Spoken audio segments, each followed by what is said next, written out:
when it's the father of lies who's lying about him, and he's telling the truth, and he is the truth. Now, don't you think that it costs you something if you're always telling the truth and you have an enemy who's always lying about you, and the person, your child, or whoever, is believing the liar instead of you? You're loving and loving and loving, and all you get back is suspicion and betrayal. And God says through one of the prophets of the Old Testament, says, you know, the whole world has never seen anything like this. Every nation has a God. And they don't change the gods. The Philistines stick with their God. The Babylonians stick with Himel. Syrians stick with Moloch. They don't change their gods. They don't have it. And you have a real God, but you keep changing it. You go after this one, that one, the other one. Who are real gods? And that's the way they were treating him constantly. Yeah, that's costly. That hurt him. God can be hurt. God can be hurt. When we turned against him, this very, very telling verse in Genesis. It said, when everybody had turned against him, and there was nobody left, except one man, Noah. Everybody else, the thoughts of their hearts were only evil continually. It says, God's heart was filled with pain. I want you to try to imagine the infinite heart of God filled with pain for each one turned against him. And you say, well, that was pretty harsh when you did drown them all. Listen, that was on the way to getting them to heaven. He just put them out of doing more damage in a place where he could keep them for a while until he came to earth and then sent it into the grave himself and preached to them all and then took them up to heaven. Because Jesus said, the time is coming when those who are in the grave will all hear, and whoever listens will live.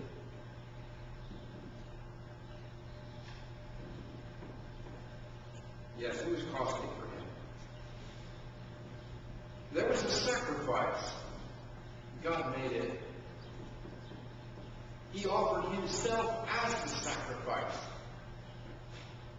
And we put him to death.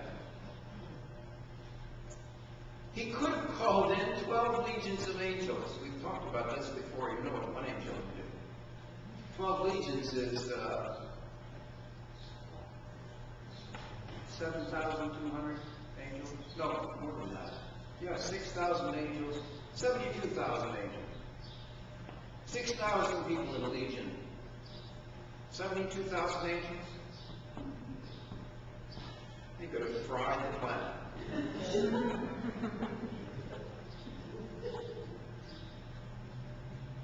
But he just...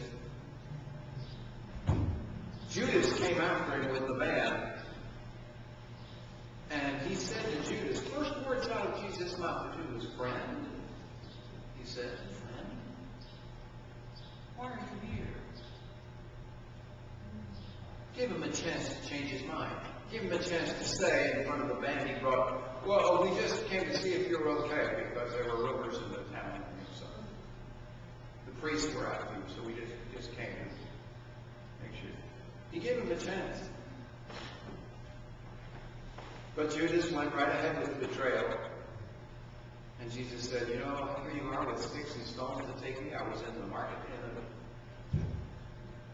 in the open square of the city every day, teaching. Why didn't you try me then? And then he said something very important. He said, but this is your hour. Not God's plan. He didn't say, well, this is actually God's plan. He said, this is your hour and the power of darkness. Do you remember him saying that? This is your hour. Power of darkness. He was speaking to Judas, who had allowed Satan to fill him. He was saying to Satan, this is your hour and the power of darkness. And there's a wonderful verse later that says that we who trust him have been delivered from the power of darkness and translated into the kingdom of God's dear Son.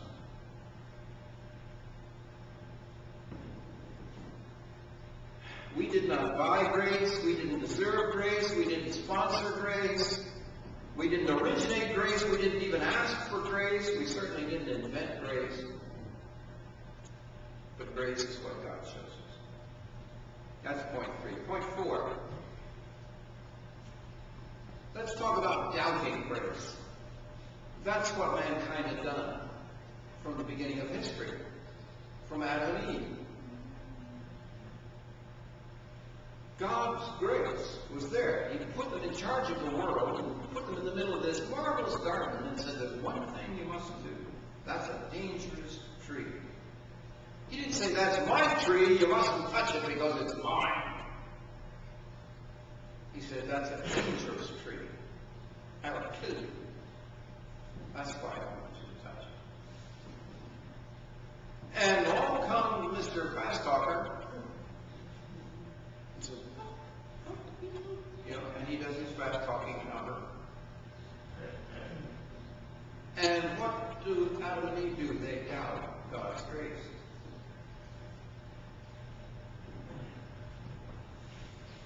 We are commissioned as ambassadors to the world because they doubt God's grace. They think every time it's a hurricane, God sent it. They've been told that every time somebody gets cancer, well, God allowed that. They've been told every time something bad happens, well, it's our God is in control. Lies. All lies from the Father of lies. So they doubt God's grace. Now, it's not really their fault. A lot of the time, they're victims of a liar who's a very skillful liar, and there aren't very many of us telling them the truth. We don't present an alternative to the liar as we should. We're the ambassadors for God, for His kingdom. That's what this verse is about. Don't receive the grace in vain. You're ambassadors to those who doubt God's grace. His grace was given to you for a reason. You're supposed to tell everybody else. We're ambassadors because we've tried it. We're supposed to go say, we've tried this and it's good. That's how the commercials work, isn't it? Michael Phelps says, I've tried this cereal and it's wonderful. Or somebody else. Point 5. Doubting grace is one thing. Accepting grace is the alternative. Say thank you. And when you accept grace, you don't fight for the check with God. Don't say, well, now that you've done this for 8 people, I have a few things I can do for you. Don't imagine that there's any comparison. You accept the grace. And if you accept the grace, if you believe the grace, you're going to want to share it.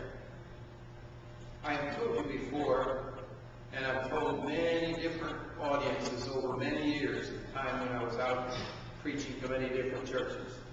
I said, you are all evangelists. Every single one of you is an experienced evangelist. I say, well, I don't know how to think. Yes, you do. You know exactly what being an evangelist is, and you have done it many times. Being an evangelist means telling good news. Have you ever told anyone any good news? Put your hand up. Of course you have.